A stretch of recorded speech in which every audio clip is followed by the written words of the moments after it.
đâu đúng hay đâu thế là môi trao kia nó đâu là môi trao nó hay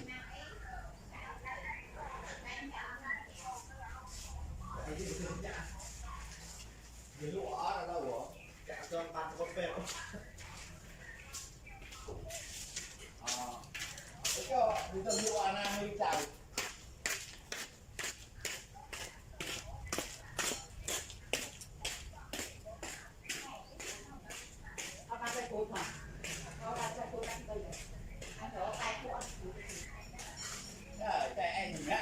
anh tầm